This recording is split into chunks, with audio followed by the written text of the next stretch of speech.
अस्सलाम वालेकुम जी। आजकल वक्त कम है तो व्लॉग्स ऐसे ही बन रहे हैं, तो माजरत के साथ चलें। अच्छा, मियां मोहम्मद नवाज शरीफ जो उनसे ना बलूचिस्तान पहुँचे हुए हैं और बाप पार्टी के अरकान से मुलाकात हो रही है और काफ़ी सारे हमारे व्लॉगर्स जो उनसे हैं जो न्यूट्रल हैं, और न्यूट्रल होने के बावजूद वो जो उनसे इस बात पर तनकीद कर रहे हैं कि वो उसी बाप से मुलाकात कर रहे हैं जिन्होंने उसको बाप बनाया यानी कि बाप ने बाप बनाया। मैं एक माजी का जो उनसे ना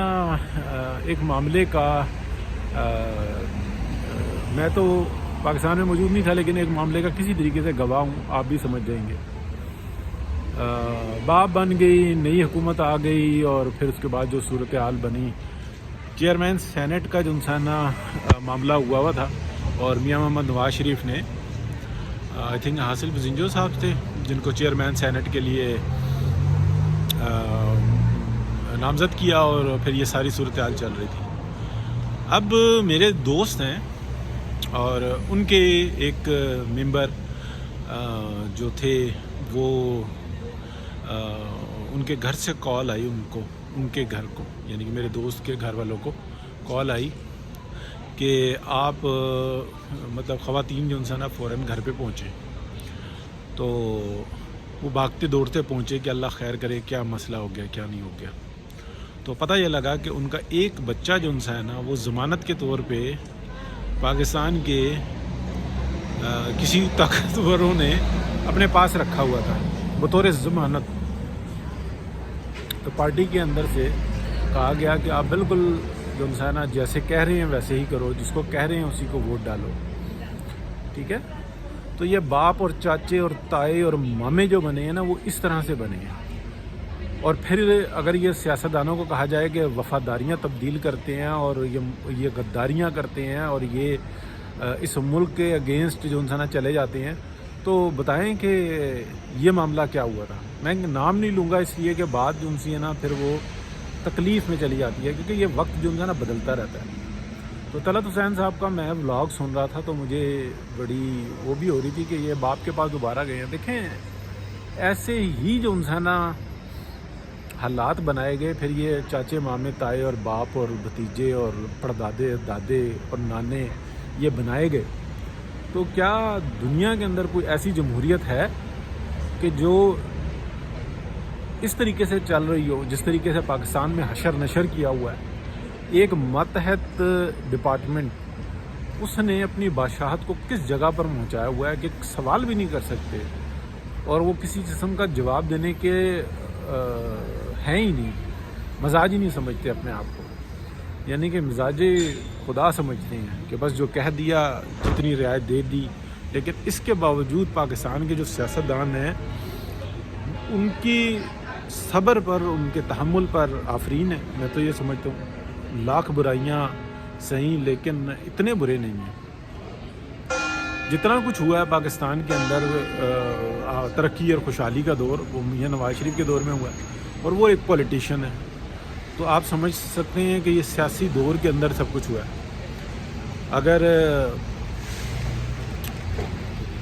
पोर्ट्स का मामला हो, अगर आप गवादर पोर्ट को देख लें, अगर आप बड़े बड़े जितने काम हैं उनको सबको देख लें, पीछे हिकमत अमली या प्लानिंग और अमल दरामद सारा सियासी लोगों का नज़र आता है। इवन पाकिस्तान को बनाने में किसी का क्या हाल था, किरदार था, माँ सिवाय सियासतदानों के एक्टिविस्ट थे पूरे बरे सगीर से जो उनसे लोग इकट्ठे हुए, उन्होंने पाकिस्तान बनाया। उसके ऊपर लाख आप इख्तलाफ कर सकते हैं, डिबेट्स कर सकते हैं, बनना चाहिए था नहीं बनना चाहिए था, क्या हिकमत अमली होनी चाहिए थी। तो मैं ये बात जानता हूँ कि पॉलिटिक्स ऐसे ही होती है। अब मैं थोड़ी सी अंदरूने जो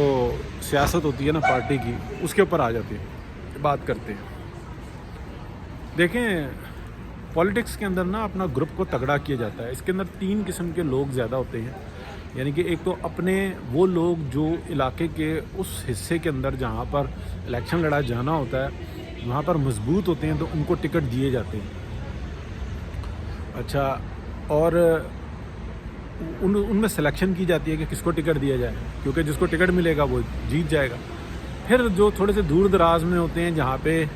कोई 1 या 2 बंदे होते हैं पार्टी के, ان کے اندر انتخاب کر لیا جاتا ہے، یہ اگر ایک ہی ہے تو اس کا انتخاب کر لیا جاتا ہے، اس کو سپورٹ دی جاتی ہے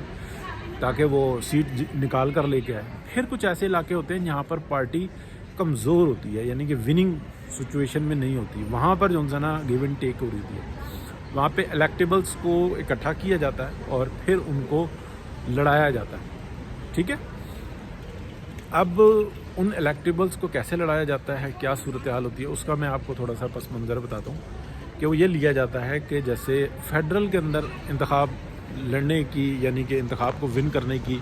ایک کوشش ہے، پیپلز پارٹی کر سکتی ہے یا پی ایم ایل این کر سکتی ہے یا پی ٹی آئی کر سکتی ہے، کہہ سکتے ہیں، گو کہ مجھے نہیں لگتا کہ اگر وہ بالکل آزاد طریقے سے بھی آئیں تو وہ کچھ ایسی صورتحال بنا سکیں ماں سوائے آسرے ڈھونڈنے کے۔ اب اگر دیکھیں تو میاں صاحب کیا کر رہے ہیں، وہ وہاں سے ایک الیکٹیبل ڈھونڈ رہے ہیں، پلس اس کی سپورٹ کے لیے وہ اور کار فرما ہے، یعنی کہ جو علاقائی جماعتیں ہیں ان کو پروونس کی سیٹیں دیں گے اور اپنے الیکٹیبل کو اور جو ہے نا مضبوط کریں گے اور پھر اس کو اپنے جماعت کے اندر یعنی کہ فکس کریں گے، پی ایم ایل این کا نمائندہ وہ ہوگا، اور اگر اس کے بچوں کو اغوا نہ کیا گیا تو وہ وفادار ہی رہے گا، ٹھیک ہے۔ تو ماضی کو دیکھ کے، حالات کو دیکھ کے پھر انسان کو بات کرنی چاہیے، تو ایسا ہوا اور پاکستان کے اندر ہوتا رہا ہے، تو ٹھیک ہے جی، میں بھی انشاءاللہ کوشش کروں گا جب بھی موقع ملے بات کریں، تو بہت شکریہ، اللہ حافظ۔